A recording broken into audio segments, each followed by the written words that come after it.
오늘은 회개 5번째 시간이고요. 회개에 대해서 우리가 말씀을 나누는 마지막 시간입니다. 사랑의 방향을 돌이키다라는 제목으로 하나님의 말씀 나눕니다. 마지막 시간이니까 우리가 그동안 지나갔던 4번의 시간들을 좀 도와보면서 정리를 해보도록 하죠. 회개란 무엇입니까? 대가, 죄의 대가를 치르는 것이 아니다 라고 하는 것이 우리가 배운 회개의 핵심이었죠. 이미 십자가에서 우리의 모든 죄에 대해 속죄를 이루신 그리스도 예수의 공로를 힘입어서 그 근거로 우리의 마음과 생각과 삶의 방향을 하나님께로 돌이켜가는 것, 그것이 회개다.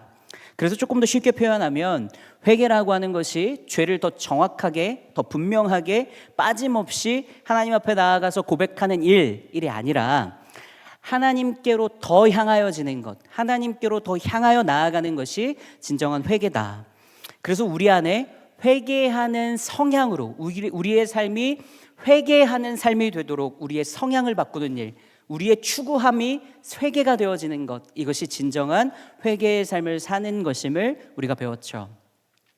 그래서 우리 안에 있었던 바르지 않은 회개와 또 올바른 회개가 무엇인지, 참된 회개가 무엇인지를 우리가 배우고 그 참된 회개를 나의 회개로 가져보는 시간도 갖게 됐습니다. 참된 회개란 어떤 회개였어요? 나를 향했던, 나의 자아를 향했던 시선을 하나님께로 돌이키고 하나님과의 관계를 망가뜨리는 그 죄 자체를 슬퍼하고, 또 회개라고 하는 것이 고통스럽고 괴로운 일이 아니라 하나님께로 돌이켜 나아가는 일이기 때문에 진정한 우리의 삶의 기쁨이 되어지는 일이다 라고 하는 것을 깨닫고, 그래서 회개는 하나님의 용서하심을 바탕으로 그분을 다시 사랑하게 되고 그분과 다시 화해하게 되어지고 그분을 다시 즐거워하게 되어지는 매우 행복한 일이 회개다라고 하는 것을 우리가 배우게 되어졌죠. 자, 그럼 회개를 어떻게 해야 된다라고 배웠습니까? 첫 번째는 내 자신을 바라보면서 내 안에 있는 죄를, 그리고 내가 죄인임을 자각하게 되어지는 시간을 갖는 것이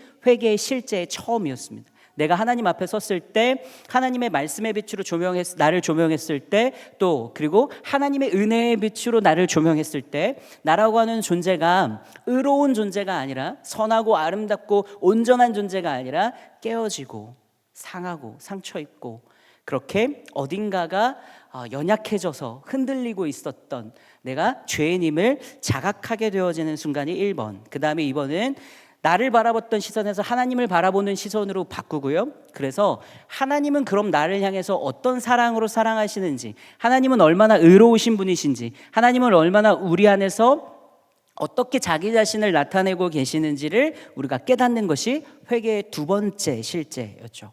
3번째는 예수님을 향해서 시선을 옮겨서 십자가를 바라보면서 십자가의 예수님께 내 죄를 용서를 구하는 일을 하는 것. 그리고 4번째로는 그 모든 죄의 문제로 인해서 상하여진 내 마음이 깨끗하여지기를, 회복하게 되기를 하나님 앞에 간구하는 것. 하나님, 나의 굳어진 마음을 부드럽게 하여 주십시오. 상한 나의 마음을 치료하여 주십시오. 회복하여 주십시오라고 기도하는 일.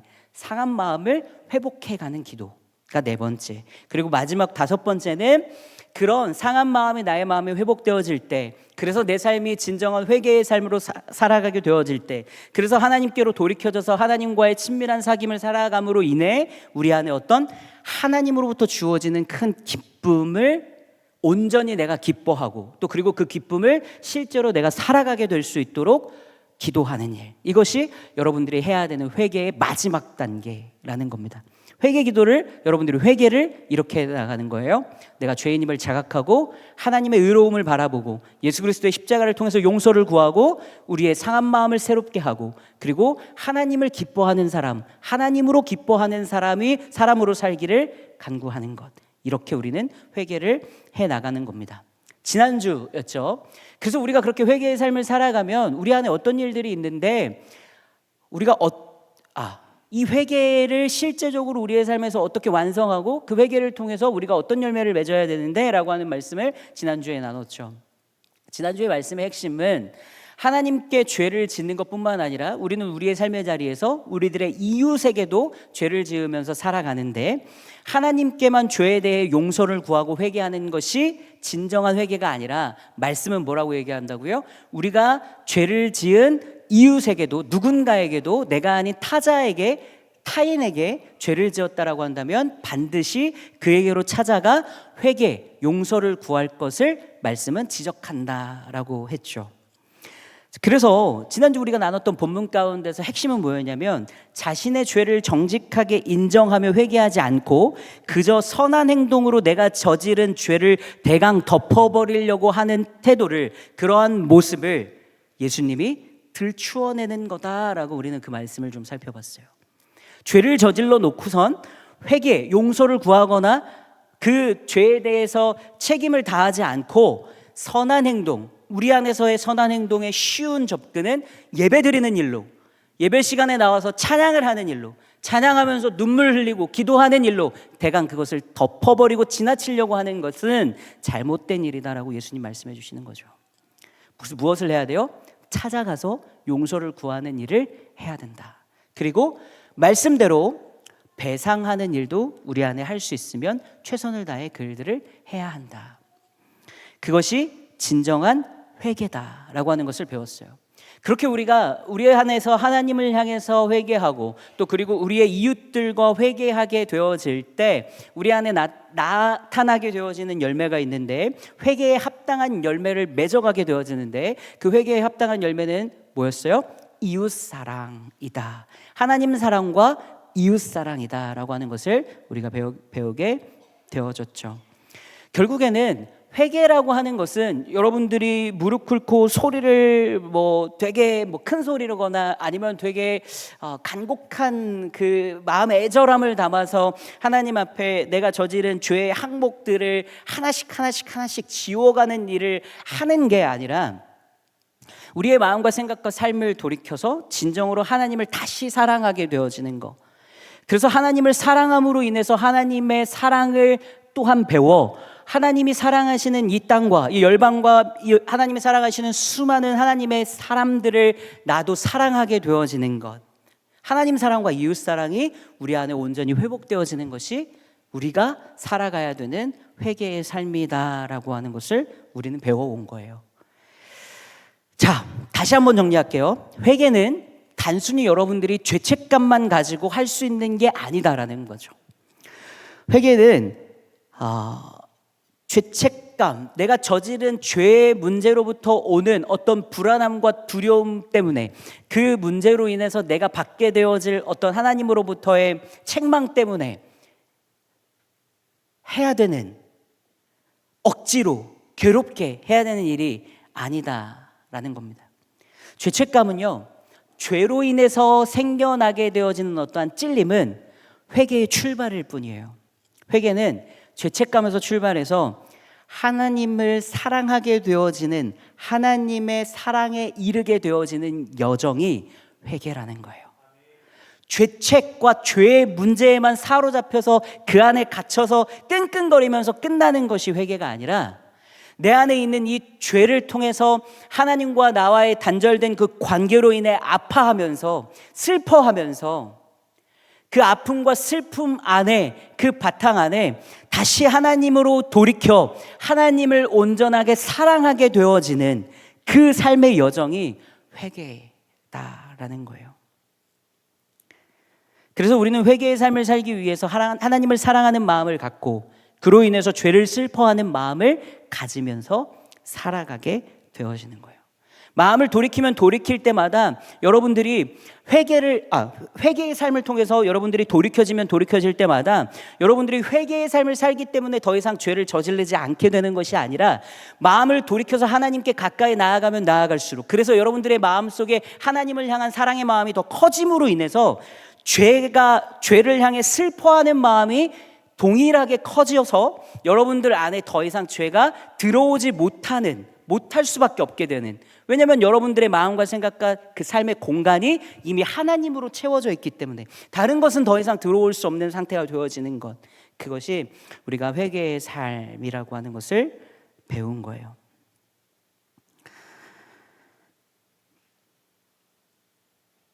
자, 그래서 말씀 한 구절을 한번 읽어보도록 할게요. 이사야서 59장 1절과 2절인데요. 한번 앞에 나오는 말씀 읽어보도록 할까요?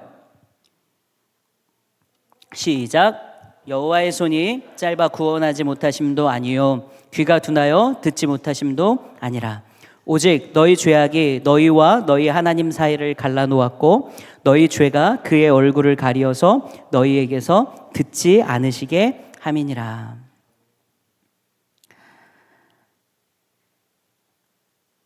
여러분, 이 말씀을 잘 기억하세요. 하나님 안에 우리가 살아간다라고 하면서 회개 없는 삶을 살아갈 때 우리가 살아갈 수밖에 없는 삶의 모습은 무엇이냐면, 하나님을 예배한다라고 하고 하나님을 찬양한다라고 하고 하나님 나라 안에서 살아가고 싶다라고 하고 하나님의 뜻대로 살고 싶습니다라고 고백하고 또 교회 공동체에 나와서 수많은 헌신과 봉사를 아낌없이 다 해냄에도 불구하고 하나님과의 교제 없음을 살아가는 것이 회개가 없는 삶인 거예요. 그것이 얼마나 끔찍한 일인지를 우리는 이사야서 59장 1절과 2절 말씀을 통해서 본 거예요. 그러니 여러분, 가장 불행한 사람이 누구인 줄 아십니까?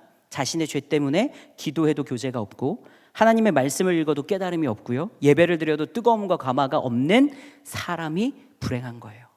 그러니까 진정한 우리 안에 회개가 이루어지지 않는 삶, 회개가 멈춰지는 삶, 회개를 외면하면서 사는 삶을 살아갈 때 여러분들이 아무리 잘 갖추어진 신앙의 행위를 손에 붙잡고 있는다라고 해서 여러분들이 하나님과 온전하고 바른 관계를 살 수 있냐라는 것은 아니라는 거예요. 그러니 하나님과의 단절, 하나님과의 그 끊어진, 그 무너진 그 관계 때문에, 그 사랑 없음 때문에 괴로워하고 고통스러워하면서 끊임없이 하나님을 향해 돌이켜 나아가는, 여러분들 안에 죄가 사라져가는 회개의 삶을 살아가는 일이 우리 안에 도전될 수 있게 되기를 간절히 바랍니다. 여러분들의 삶의 자리에서 시간을 미루지 말고 당장 우리가 배우고 나눴었던 회개의 실제들을 기억하면서 여러분 하나님께로 돌이키는 일들을 도전하십시오. 하나님은 누구보다 이 일을 간절히 바라고 계시는 분이세요.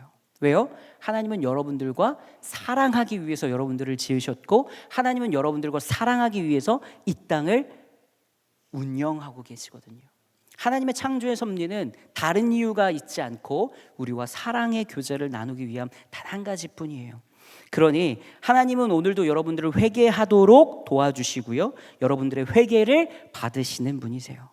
그래서 회개의 자리로 여러분들의 삶의 매일매일을 기쁨으로 초대해 나갈 수 있게 되기를 바라요. 하나님이 여러분들을 부르시는 그 부르심은 기쁨의 초대인 거예요. 선물의 초대인 거예요. 여러분들 회개하고 돌이켜 나에게 다시 돌아와라고 하는 그 하나님의 마음은, 그 명령은 우리를 사랑으로 인도하시는 하나님의 아주 행복한 기쁨의 부르심이라고 하는 것을 우리가 꼭 기억할 수 있게 되기를 간절히 바랍니다. 회개는 하나님이 아닌 다른 것을 사랑하던 사람이 하나님을 다시 사랑하게 되어지는 그 시작을 말하는 겁니다. 그래서 회개는 사랑의 방향을 돌이키는 것이라는 거예요. 저는 우리가 이 회개에 대해서 5주간 말씀을 나누고 배우면서 이 한 줄의 메시지가 여러분들의 마음속에 깊이 새겨졌으면 좋겠어요. 사랑의 방향을 돌이키는 것. 그동안 내가 사랑하는 무언가를 끊임없이 갈구하고 그 안에 목매여하고 그 안에 붙잡혀서 그 안에서 벗어나지 못한 채 살아갔던 삶에서 방향을 돌이켜서 하나님을 사랑하는, 하나님과 깊은 사랑의 교제를 나누어가는 그 깊이로 도전하며 나아가는 것이 하나님이 우리를 초대해 주시는 회개의 삶이다라고 하는 것을 여러분들 꼭 기억해 주십시오. 같이 한번 해볼까요? 사랑의 방향을 돌이키다. 자, 그러면 여러분들 마음속으로 얘기하세요. 하나님, 내 사랑의 방향을 하나님께로 돌이킬게요. 준이 소영이한테 하지 말고요, 하나님께로요. 자, 마음속으로 여러분들 얘기하는 거예요. 하나님께로 내 사랑의 방향을 돌이킬게요. 하나님께로 내 사랑의 방향을 돌이킬게요. 자, 오늘 그 사랑의 방향을 돌이킴에 대해서 저는 이 회개의 메시지와 연결해서 여러분들과 나누고 싶은 이야기가 조금 더 있어요. 오늘 본문의 이야기인데요, 오늘 요한복음 4장을 읽었는데 이 4장 요한복음 4장에서 예수님은 그의 무리들과 함께요 유대라고 하는 지방에 계셨던 것 같아요. 그 유대라고 하는 지방에 계시다가 다시 갈릴리라고 하는 예수님의 주 사역지였던 주 거주지였던 갈릴리로 돌아가야 되는 어떤 여정이었던 것 같아요. 그런데 그 길을 가는 과정 가운데에 예수님이 어떤 말씀과 어떤 일들을 하시는지 오늘 본문에서 나오는데요. 제가 지도 하나를 준비했어요. 한번 보도록 할까요? 여러분 이스라엘 땅의 모습인데 영어로 돼 있으니까 여러분들 다 알잖아요. 그렇죠? 맨 밑에 보면 유대라고 써 있어요. 보이세요? 네, 유대라고 써 있고 중앙에 보면 굉장히 사마리아라고 써 있고 저 위로 세로로 이렇게 글씨가 갈릴리라고 써져 있는 거예요. 써져 있어요.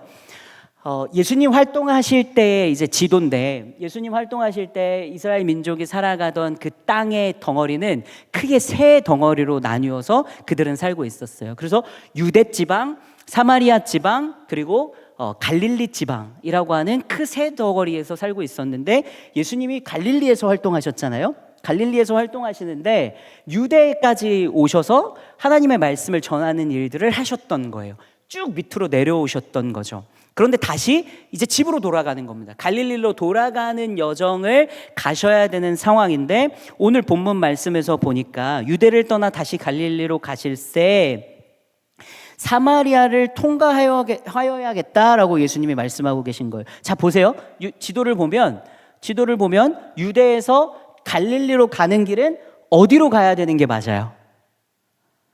어디로 가야지 제일 빠르죠? 그냥 관통해서 직진하는 게 그냥 위로 올라가는 게 제일 빠른 겁니다. 남쪽 유대 지역에서요 북쪽이었던 갈릴리 지역으로 가려면 중앙에 있는 사마리아라고 하는 지역을 사마리아 지방을 지나가면 통과해서 가면 가장 빨리 갈 수 있고 짧은 길이었던 거예요. 이렇게 올라가면 한 2, 3일 정도만 걸어서 가면 다시 갈릴리 지역으로 도착할 수 있었다라는 거죠. 그런데 문제가 있는데 그것은 뭐였냐면 거리의 문제가 아니라 관계의 문제가 유대인들에게는 있었다라는 거예요. 많은 유대 사람들이요 사마리아 사람들을 꺼려했죠. 그래서 사마리아 지방을 밟는 것조차도 꺼려했어요. 그래서 어떻게 유대에서 갈릴리로 왔다 갔다 할 때 여러분 보면 유대 지방에서 가장 핵심적인 왜 유대를 왔다 갔다 했어야 됐냐면 유대에 보면 바로 맨 밑에 빨간 선 맨 밑에 점 하나 보여요?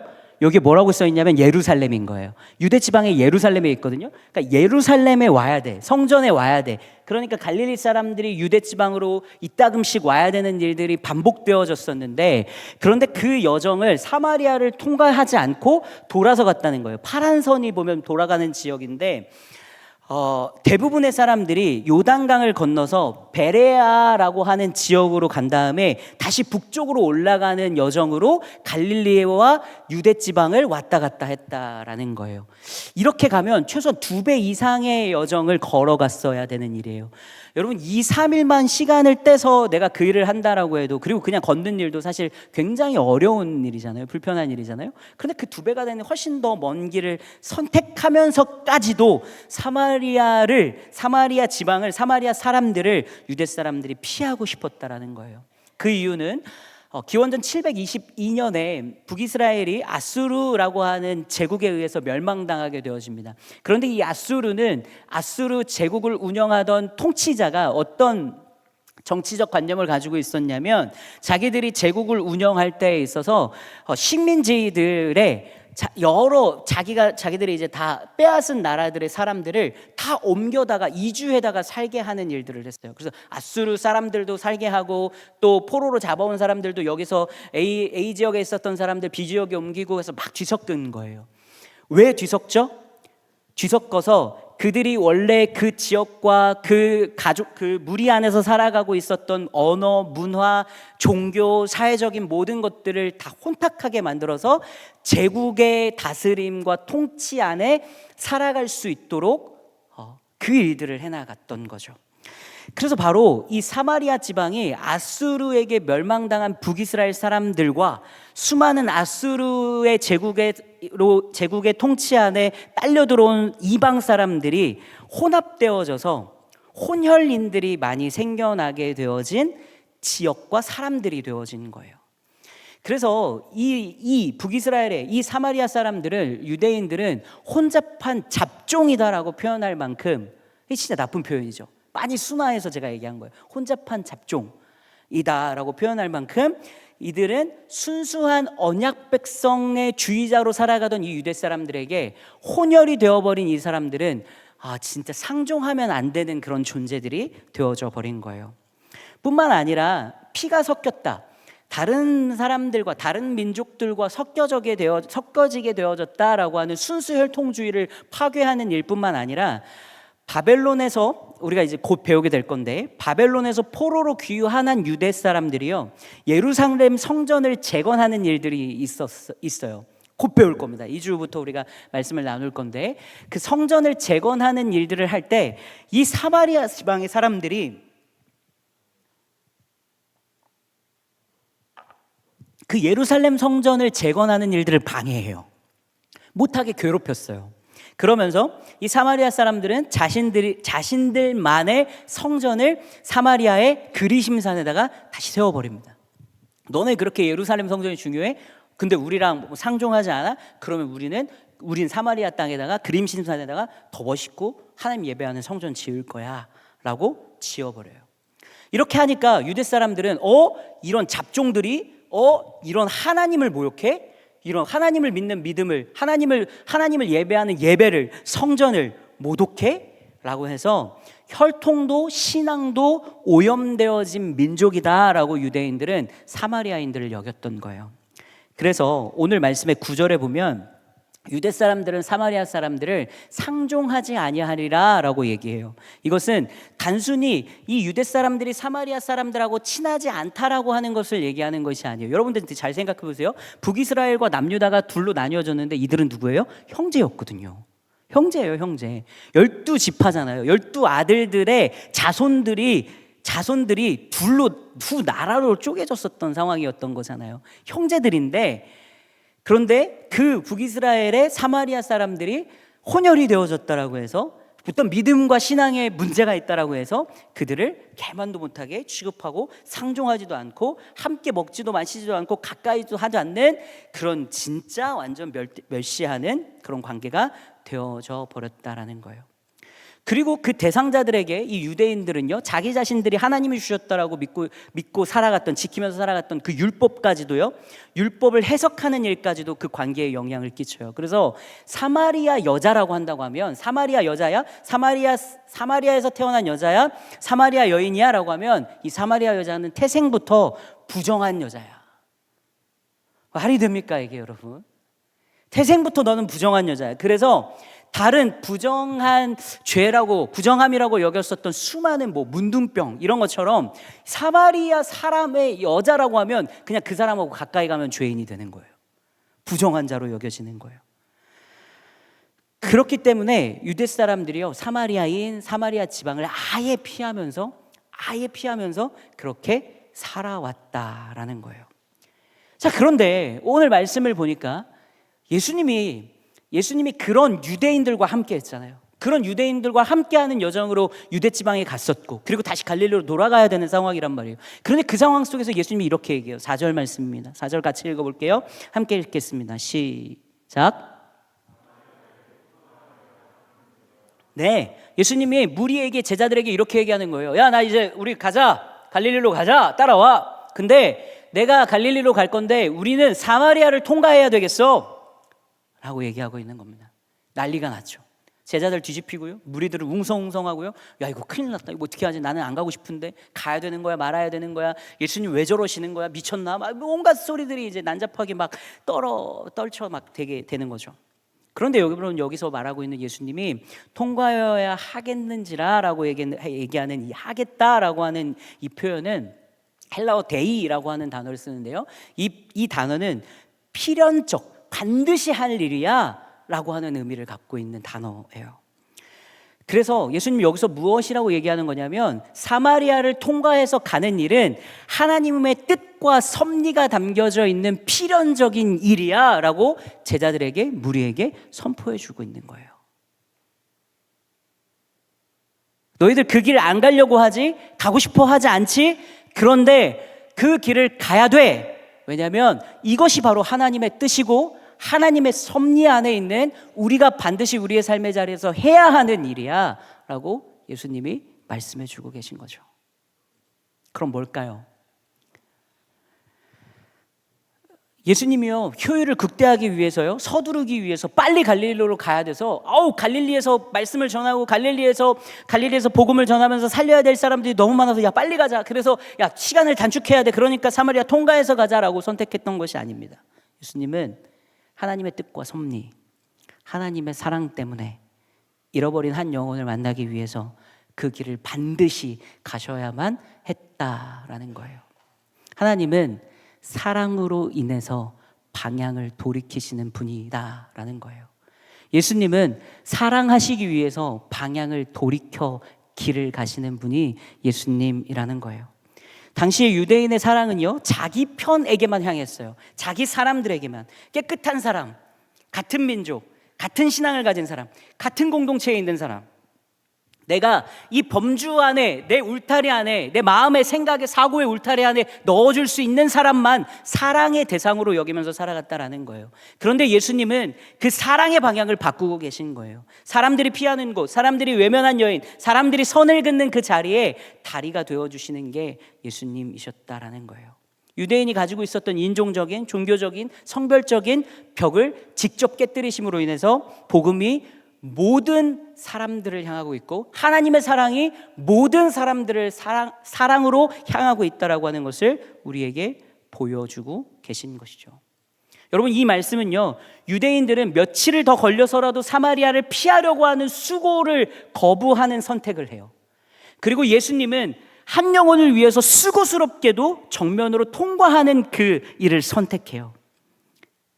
이 충돌이 일어나는 것이 사랑의 방향을 돌이키는 일인 거예요. 저는 우리 공동체가 이제 오늘부터 단기 선교팀이 훈련을 시작합니다. 국내로 20여 명의 청년들이 가고요. 또 해외로 한 15명 되는 청년들이 선교를 가게 됩니다. 이 선교를 준비하면서 하나님 어떤 말씀을 가지고 우리가 이 선교의 자리로 가야 될까요? 우리가 선교해야 될까요? 라고 생각하고 기도하는데 말씀을 찾는데 오늘 이 말씀이 우리에게 주신 말씀이었어요. 우리가 살아가는 인생과 삶의 방향성을 사랑으로 인해 돌이키는 것, 바꾸는 것, 그것이 우리가 살아가야 되는 선교적 삶의 태도고 결정이겠다라고 하는 것을 여러분들과 나누고 싶었어요. 여러분, 여러분들의 인생과 여러분들의 삶을 어떤 방향으로 살아가고 계십니까? 여러분들의 마음의 생각의 삶의 주인은 누구십니까? 여러분들의 사랑의 주체는 누구입니까? 상대자는 무엇입니까? 하나님은 오늘 이 말씀을 통해서 우리에게 도전하고 있어요. 너의 사랑의 대상, 사랑의 그 무언가를 바꾸는 것, 그것이 하나님의 뜻과 하나님의 섭리를 살아가는 진짜 하나님의 사람답게 살아가는 삶이다라고 하는 것을 우리에게 도전하는 거죠. 자, 그럼 이것이 우리가 그동안 5주 동안 나눠왔었던 회개에 관련된 말씀과 반드시 이어지게 되어져 있어요. 하나님은 우리에게 우리의 사랑의 방향을 하나님께로 돌이키기를 끊임없이 요구하세요.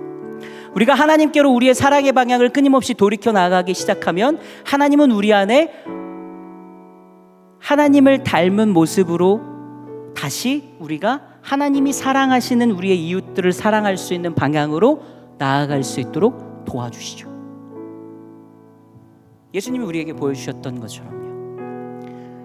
끊임없이 하나님은 나를 향해서 우리의 삶을 도전하고 나를 향해서 우리의 삶을 애쓰며 살아가던 삶의 자리에서 하나님을 향해 돌이키고 하나님으로 인해 다시 이웃을 향해 나아갈 수 있도록 도와주시는 것이 하나님이 우리에게 도전하는 새로운 삶의 방향성이라는 거예요. 오늘 본문에서 만나는 여인은요, 우리가 자세하게 살펴보지는 않았지만 그는 남편을 5명이나 두었었던 여인이에요. 부정한 여인이었죠. 그래서 그가 죄인 취급받으면서 공동체로부터도 소외당했고 이미 사마리아 여인이라고 하는 것만으로도 부정한 여인이었고 수많은 상처와 아픔과 갈증으로 목말라 하면서 살아가고 있었던 여인이었어요. 그런데 그 여인은 자기가 갖고 있는 그 갈급함을, 그 갈증을 해소할 수 있는 방법을 몰랐어요. 그래서 끊임없이 또 다른 남자로 또 다른 무언가의 소유를 통해서 내 갈증을 해결하려고만 하면서 살았던 거죠. 그렇게 내 인생의 방향을 거기다 두고 살았던 거예요.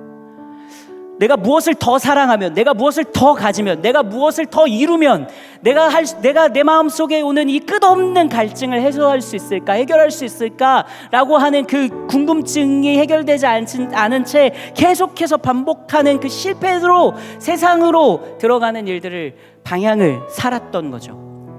그런데 예수님 찾아오셔서요, 그 여인의 방향을 완전히 돌이켜요. 어디로요? 그 잘못된 방향을 하나님을 향한 방향으로 돌려놓죠. 영과 진리로 예배하는, 하나님을 진정으로 사랑하고 하나님을 진정으로 높여드리고 하나님께 영광 돌리는 그 삶으로 예수님은 방향을 돌이켜 놓는다는 거예요.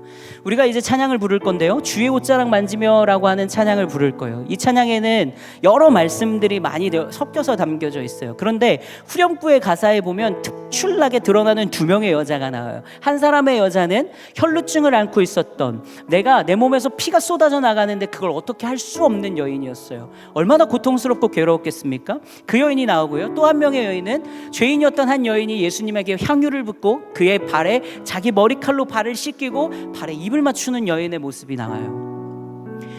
이 여인들도요, 각자가 자기의 삶에 끊임없는 갈급함과 갈증으로 인해서 추구하면서 쫓으면서 애쓰면서 살아가던 삶의 방향이 있었다라는 거예요. 해결되지 않는 문제를 놓고 끊임없이 반복해서 도전하지만 채우지 못한 채 살아가는, 헐떡거리면서 살아가는 그 방향이 있었다라는 거예요. 그런데 예수님은 그 방향을 완전히 돌이켜 놓죠. 어디로요? 하나님을 향하도록요. 하나님을 사랑하는 방향으로요. 그렇게 하나님을 향하는 사랑의 방향으로 우리의 마음이, 우리의 생각이, 우리의 삶이 돌이켜질 때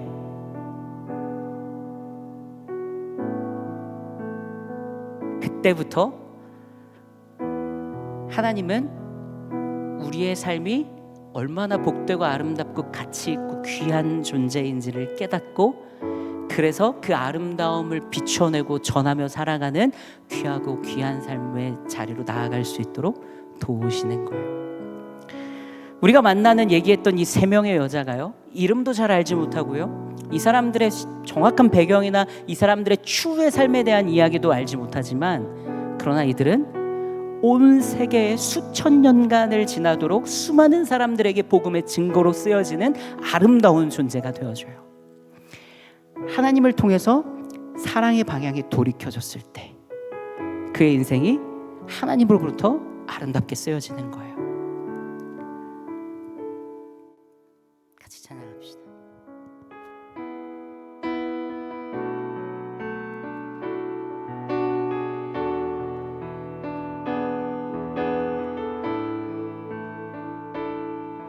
주발 앞에 무릎 꿇고,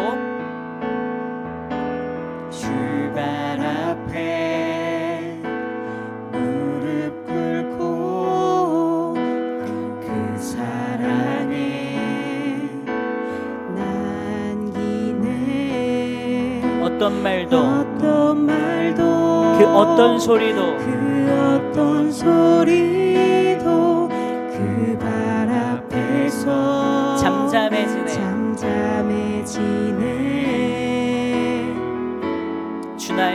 주 나의 사랑 그 발 앞에 만져.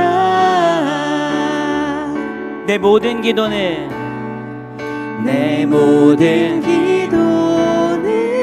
사랑의 노래가 되고요,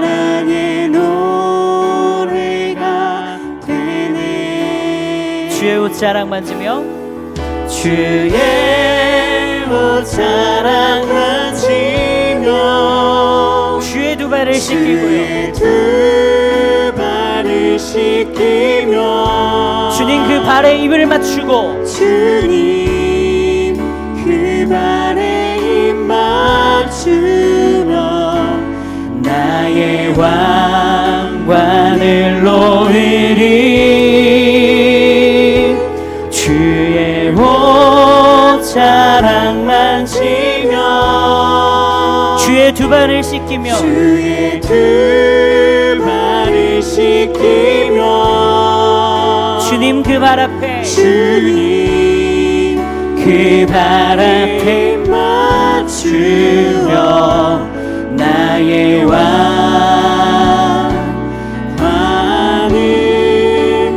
놓으리. 주 발 앞에 주 발 앞에 무릎 꿇고 그 사랑에 안기며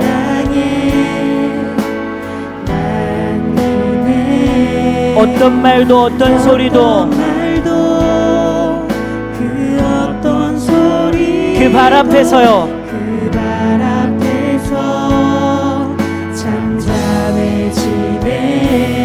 잠잠해지네. 주 나의 사랑 그 발 앞에 앉아서 그 발 앞에 앉아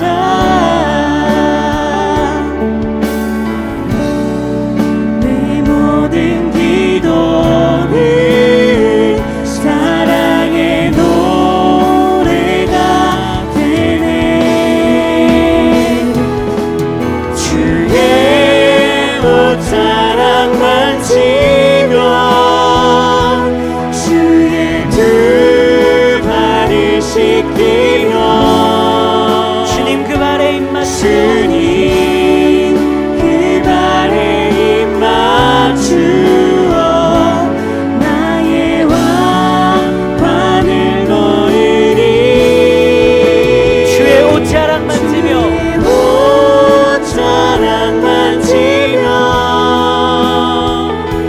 주의 두 발을 씻기며 주님 그 발에 입을 맞추며 그 발에 입 맞추어 나의 왕관을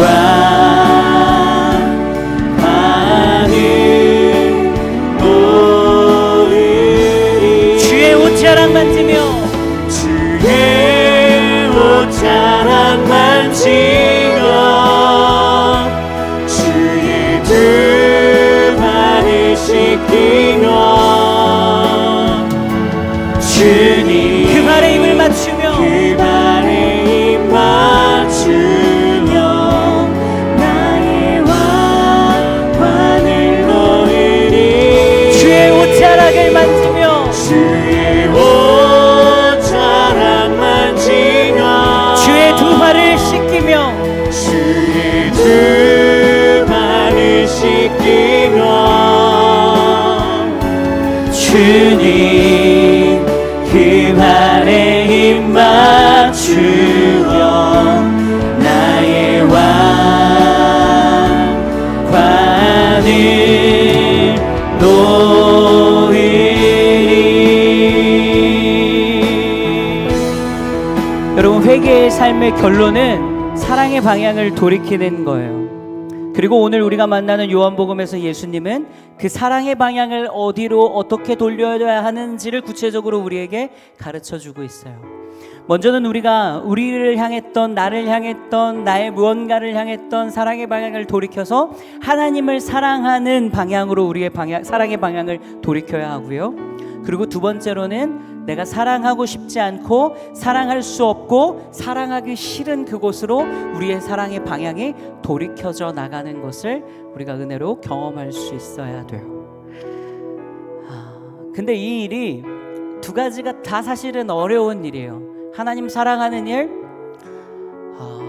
참 쉽지 않아요. 참 쉽지 않아요. 저도 20대 살아가면서요, 제가 진짜 많이 하나님과 씨름했었던 단 한 가지 제목이 바로 이 제목이었어요. 하나님, 저 하나님을 가장 사랑하는 사람이 되고 싶은데요, 하나님 저 다른 거 다 필요 없고 하나님이 저한테 0번째, 하나님이 가장 중요한 존재, 하나님이 나에게 가장 큰 사랑의 대상, 하나님 나는 하나님과 이렇게 살고 싶은데요, 근데 지독하게도 이 일이 되지를 않아요. 지독하게도 안 돼요.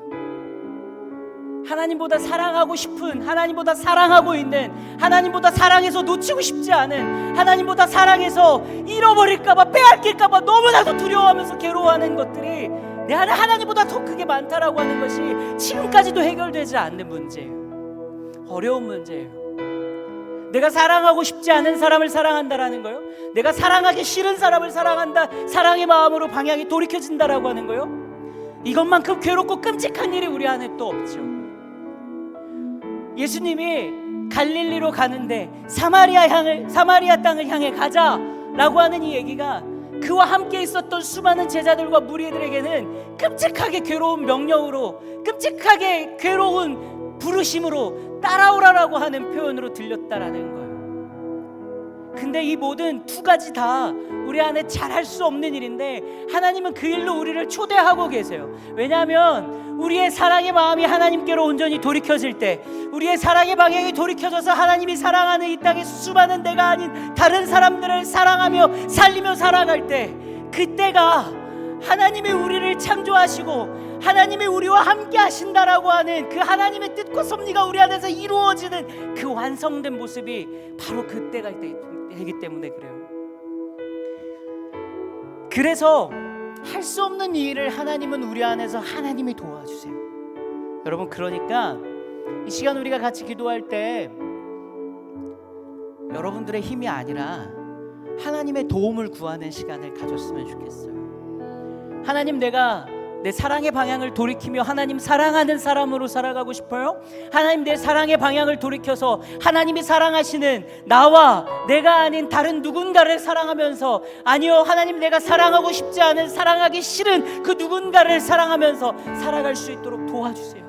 그런데 하나님, 이 일을 내 힘으로 할 수 없어요. 하나님, 내 힘으로 할 수 없어요. 그러니 하나님이 내 안에서 이 일들이 온전하게 가능할 수 있도록 도와주세요. 나는 그저 하나님께 내 마음을 맡겨드리고, 나는 그저 내 삶을 하나님께 내어드리고, 하나님께로 돌이키는 일들만을 반복하면서 끊임없이 하나님께로만 나아갈게요. 하나님을 찾고 부르짖으며 하나님 앞에 나아갈 때마다 하나님은 그 마음을 주시고, 그 마음을 북돋아 주시고, 그 마음에 힘과 용기를 더하여 주시고, 하나님이 도와주셔서 그 일을 하나님이 이루어 가실 것을 우리는 믿음으로 끝까지 나아갈 수 있도록 함께 해주세요.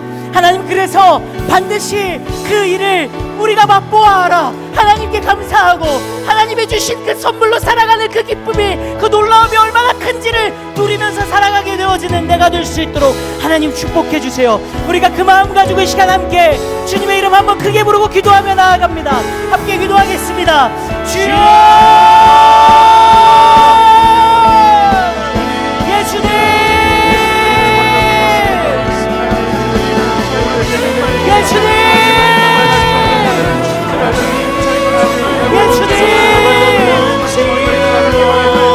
예수님, 우리 안에 하나님 주를 붙잡고 싶은 수많은 마음이요, 아니요, 하나님께로 돌이키는 것이 아니라 끝까지 주를 향해서 나아가고 싶은 그 성향이요, 그 추구함이요, 그 마음이요, 하나님이 아닌 다른 수많은 것들을 사랑하고 싶어하는 내 마음이요, 하나님보다 더 사랑하고 싶은 그 많은 것들이요.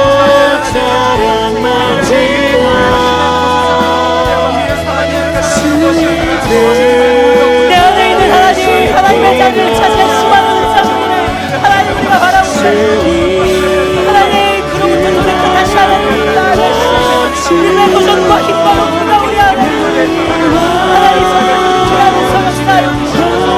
하나님, 우리는 온전히 하나님께로 우리의 마음과 생각과 삶을 맡겨드립니다. 하나님, 모든 것을 하나님께로 맡기고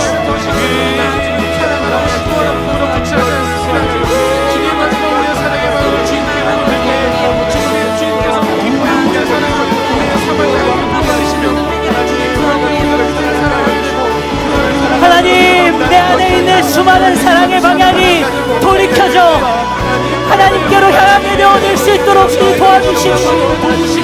하나님, 내 나아짐, 내 평안, 내가 갖고 싶은 모든 것들, 내 친구와 내 하나님 칼박과 칼집이 아니라 하나님을 향해서 내 사랑의 마음이 돌이켜져 갈 수 있도록 주님 도와주시고 인도하여 주시옵소서. 예수님!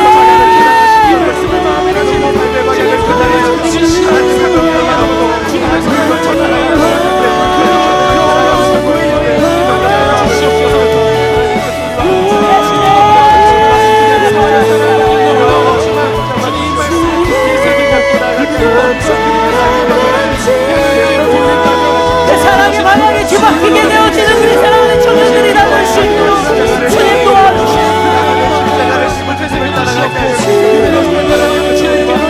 사랑의 방향이 새로워지는 하나님 주님 도와주시옵소서. 사랑의 방향이 새로워지는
본문에서 만나는 여인은 자신의 삶을 구원해 줄 수 있는 또 다른 더 근사한 남자를 만나게 되어지는 것이 그 사람의 사랑의 방향성이었어요. 그리고 우리가 찬양으로 부른 가사에서 만나는 여인은 자기가 가지고 있는 해결할 수 없는 병의 문제를 해결해 줄 수 있는 의사를, 누군가를, 무언가를 만나게 되어지는 것이 그 사람의 사랑의 방향이었고요. 또 한 여인은 자기가 여인으로서, 여자로서 또 여자의 존재를 다할 수 있는 그들 안에 더 좋은 것으로 준비되어지는 사람이 되어지는 것이, 더 좋은 것을 준비하여 갖추게 되어지는 것이 그 사람의 사랑의 방향성이었죠. 그런데 예수님은 그 모든 여인들의 삶의 방향을 하나님께로 돌이켜요. 하나님께로 바꾸어 주세요. 그리고 하나님께로 사랑의 방향이 바뀐 사람들은 반드시 하나님이 사랑하는 누군가를 사랑하는 삶의 방향으로 또한 그들의 인생이 바뀌게 되어져요. 저는 우리 공동체가, 사랑하는 여러분들이 여러분들의 삶의 자리에서 하나님을 사랑하는 사랑함으로 여러분들의 사랑의 방향이 바뀌기를 간절히 소망합니다. 그 사랑의 방향이 하나님을 향하게 되어질 때 하나님이 사랑하시는 사람들을 살리는 일에 여러분들의 사랑의 방향이 바뀌게 될 수 있기를 또한 간절히 바랍니다. 그 일들이 우리 공동체를 통해서 아름답고 선하게 많이 열매 맺어갈 수 있게 되기를 또한 기대합니다. 돈으로요, 또 시간으로요, 여러 가지 열정과 재능으로요, 여러분들이 할 수 있고 가질 수 있는 수많은 것들을 향했었던 방향성이 하나님을 사랑하고 또 하나님이 사랑하시는 이 땅과 열방을 살려내는 일들을 위해 드려지고 쓰여지게 될 수 있기를 또한 기대합니다.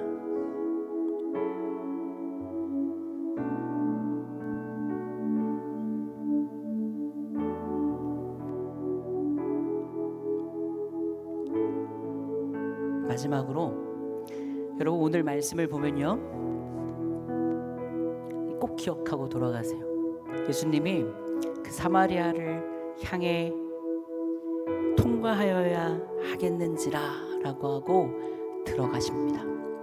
제자들과 무리가 따라갔죠. 그리고 그곳에서 한 여인을 만났고 그 여인에게 여인의 삶을 새롭게 하고, 그래서 실제로 그 사마리아를 통과해서 가요. 그런데 재미있는 건 뭐냐면 사마리아를 통과하여야 하겠는지라 라고 말씀하셨는데 그 말씀에 순종한 제자들과 무리들을 향해서 다른 어떠한 것도 요구하지 않았다라는 거예요. 다른 어떠한 것도 더 이상 얘기하지 않았어요. 그 제자들과 무리들 마음속에 있었던 사랑하고 싶지 않고 사랑하기 싫은 무언가와 누군가에 대해서 지적하거나 그 사랑하고 싶지 않고 사랑하기 싫은 것이 이제 진짜 사랑하고 있는지 사랑하게 되어졌는지를 물어보지 않아요. 예수님은 예수님의 사랑의 방향을 돌이키는 그 일에 순종하며 따라오는 것까지, 그 일을 통해서 예수님은 예수님의 일들을 이루어 가신다라는 거예요.